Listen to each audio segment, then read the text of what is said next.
بسم اللہ الرحمن الرحیم نحمدہ ونصلی ونسلم علی رسولہ الکریم۔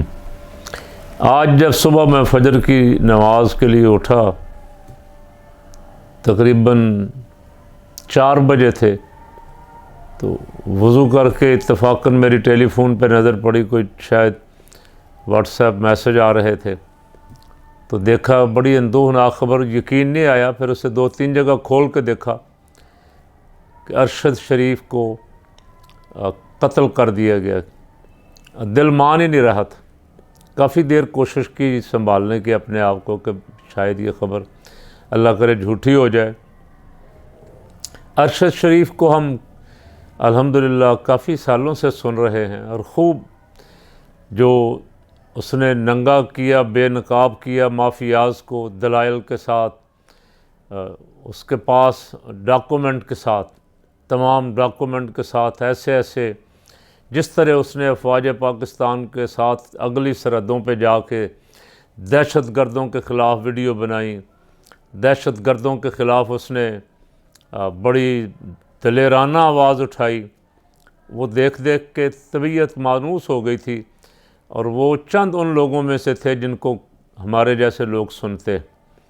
حق بولنے والوں کو سننے کو دل کرتا ہے، جھوٹ بولنے والے، دھوکہ دینے والے، بکاؤ مال، اب طبیعت ایسی ہو گئی ہے کہ ان کو دیکھتے ہی چینل بدل دیتا ہوں۔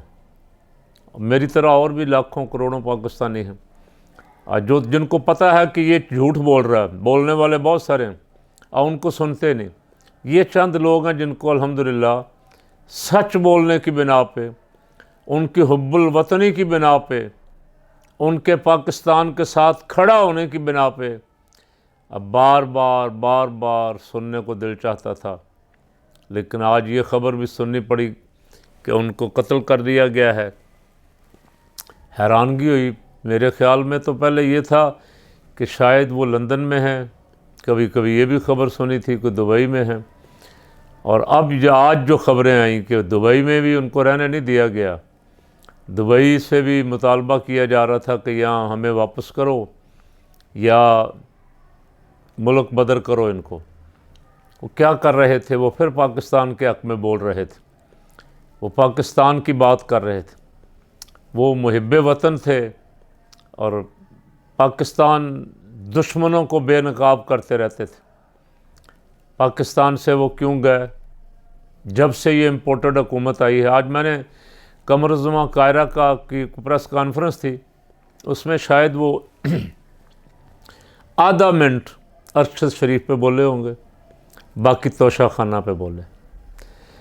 توشہ خانہ پہ میں اس وقت بات نہیں کرتا، چونکہ انہوں نے بات توشہ خانہ پہ کی، تو میں اس لیے نہیں کرتا کہ میں جس پہ بات کر رہا ہوں، مجھے قمر الزمان قاہرہ پہ بے حد افسوس ہوا کہ آپ حکومت میں ہیں، آپ بتاتے کہ وہ ملک سے گئے کیوں ہیں۔ ہم نے کوشش کی ان کو ملک واپس لانے کی، ہم نے کسی کو کہا کہ ان کو واپس آنے دو، یا ان سے کہا کہ ہم تمہاری حفاظت کی گارنٹی دیتے ہیں۔ کوئی ایک آدھا جملہ بھی ان کی گفتگو میں نہیں تھا، اور گفتگو بھی ان کی ارشد شریف جیسے ایک بڑے صحافی کے قتل پہ بھی گفتگو، اس کی بجائے ان کی گفتگو توشہ خانہ پہ تھی۔ توشہ خانہ پہ پھر کبھی باتیں ہو ہی رہی ہیں ہر طرف، وہ سنتے رہتے ہیں آپ، مجھے اس پہ بات کرنے کی بھی زیادہ ضرورت نہیں ہے۔ میں صرف سوال کرتا ہوں امپورٹڈ سے کہ تمہارے آنے کے بعد عمران ریاض پر ناجائز مقدمات ہوئے، اسے مارا گیا، شہباز گل کو ننگا کیا گیا، جنسی تشدد کیا گیا، کرنٹ لگایا گیا نازک اعضاء پہ، اعظم سواتی کو مارا گیا، صابر شاکر، ارشد شریف، عارف حمید بھٹی کو آف ایئر کیا گیا، معید پیرزادہ، سمیع ابراہیم اور کئی لوگوں پہ ناجائز مقدمات بنائے گئے۔ وفاقی حکومت مجھے کوئی ایک قدم بتا دے کہ انہوں نے ان کے حق میں اٹھایا ہو اور ان کو ضمانت یا گارنٹی دینے کا کوئی وعدہ کیا ہو۔ ہاں، عدالتوں نے ان کو ضمانت دی، عدالتوں نے ضمانتی تحفظ دیا ان کو عمران ریاض کو بھی، شہباز گل بھی عدالت کے ذریعے رہا ہوئے، اعظم سواتی بھی، اور باقی جو صحافی جن کے خلاف مقدمات تھے ان کو بھی جو ریلیف ملا عدالتوں سے ملا۔ حکومت امپورٹڈ حکومت لگتا ہے، اللہ کی قسم ایسے لگتا ہے جیسے تھی نہیں کہیں۔ یہ سارا کچھ نامعلوم افراد خود بخود خلائی مخلوق کے ہوا سے لوگ آتے تھے، کر کے چلے جاتے تھے۔ حکومت نام کی کوئی چیز پتہ لگتا کہ اچھا میرا موقف اور ہے۔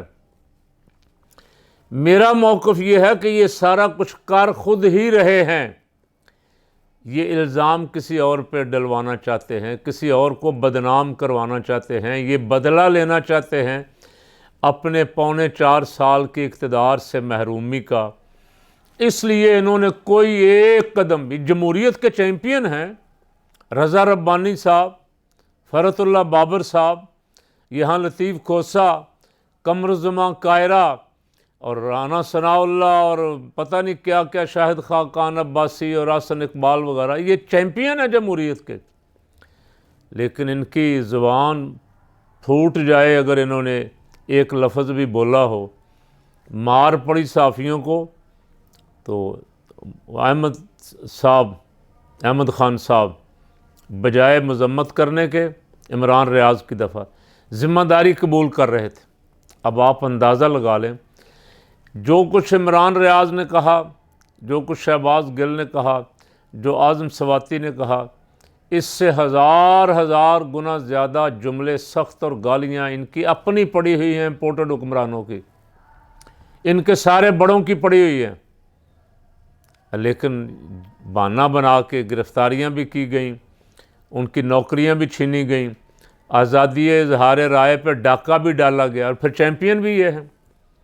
ان کو آسمہ جہانگیر کے سالانہ پروگرام میں جاتے ہوئے ویسے شرم آنی چاہیے تھی، لیکن شرم تو ہے نہیں نا۔ وہاں یہ آزادی اظہار کے علمبردار بن کے جاتے ہیں کہ ہم آزادی اظہار کے علمبردار ہیں، تو وہ اس پروگرام میں جو بلائے جاتے ہیں وہ بھی پتہ تو چل گیا نا کم از کم کہ سارے فراڈیے ہیں، بلانے والے بھی فراڈیے ہیں، جانے والے بھی فراڈیے ہیں، یہ کوئی آزادی اظہار رائے والے نہیں ہیں۔ ایک عالم، حافظ قرآن، امام مسجد، مؤذن، قاری، پڑھانے والا استاد گرفتار ہو جائے، مارا جائے، کوئی گولیاں مار کے اسے پھینک جائے، ان کی زبانوں سے ایک لفظ نہیں نکلتا۔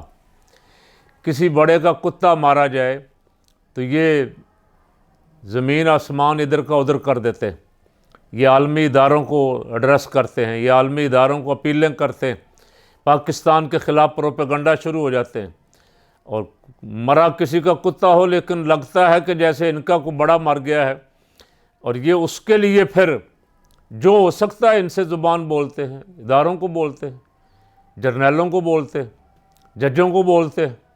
لیکن اب جب یہ خود حکمران ہیں تو ان کی زبانیں گنگ ہو گئی ہیں۔ یہ اتنا بڑا تضاد قوم دیکھ رہی ہے۔ ارشد شریف جیسا آدمی مارا گیا، ماں سوائے مذمتی، ایک مذمتی بیان کے کوئی دوسرا لفظ نہیں ہے۔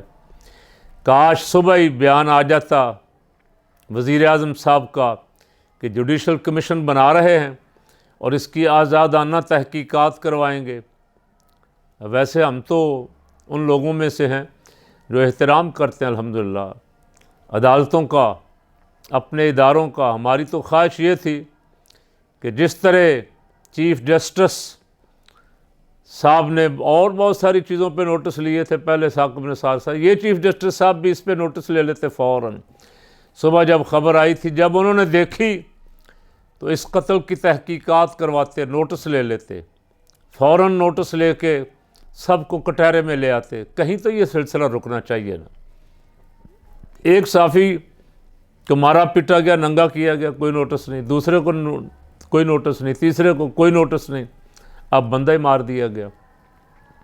اگر پہلی دفعہ کو نوٹس ہو جاتا تو یہ سلسلہ رک جانا تھا، لیکن یہ سلسلہ بڑھتا جا رہا ہے اس لیے کہ کوئی پوچھنے والا نہیں ہے۔ ویسے قمر جاوید باجوہ صاحب، آپ نے بھی جب صفدر کو گرفتار کیا گیا تھا مزار قائد کی توہین پہ، تو آپ نے بھی نوٹس لیا تھا، ایسا نہیں ہے کہ آپ نوٹس نہیں لیتے، آپ بھی نوٹس لیتے ہیں تو آپ بھی نوٹس لے لیں، اس کی انکوائری کروائیں تاکہ ہمارا ادارہ جو ہے وہ الزامات کی زد سے بچ جائے۔ جو آج ٹرینڈ چل رہے ہیں، جو کچھ آج سوشل میڈیا پہ کہا جا رہا ہے، ہمارے جیسے آدمیوں کے لیے قابل قبول نہیں ہے، جو پاکستان کے ساتھ کھڑے ہیں، جو اداروں کے ساتھ کھڑے ہیں۔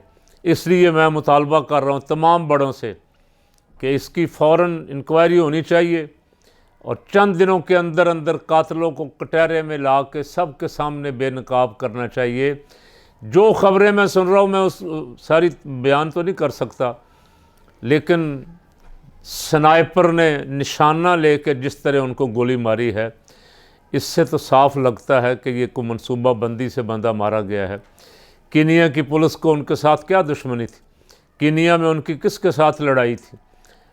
وہ تو اپنے زندگی کے چند دن گزارنے جا رہے تھے اور انتظار کر رہے تھے کہ پاکستان جلدی سے جلدی کو حالات بن جائیں۔ کوئی کہے پاکستان سے کہ یار تم تو ہمارے ہو، آ جاؤ واپس، تم باہر جانا پڑ گیا، تمہیں کس نے دھمکیاں دی؟ کوئی ایک بندہ تو بولتا ان کے حق میں، جو ساری زندگی پاک فوج اور پاکستان کے حق میں بولتے رہے ہیں۔ اب صابر شاکر باہر بیٹھا ہوا ہے، اس کو کوئی واپس بلائے گا ہمارا ادارہ؟ کوئی ضمانت دے گا اسے؟ یا اس کا بھی انتظار کیا جائے گا کہ اس کے ساتھ بھی کوئی ایسا ہی کھیل ہو جائے تو پھر اس کے بعد ایک تعزیتی بیان دے دیں گے؟ اللہ تعالیٰ اس ملک میں سچ بولنے والوں کی، سچ کے لیے کھڑے ہونے والوں کی، سچ کے لیے لڑنے والوں کی حفاظت فرمائے، اس ملک کی حفاظت فرمائے، اس ملک کے اداروں کی حفاظت فرمائے۔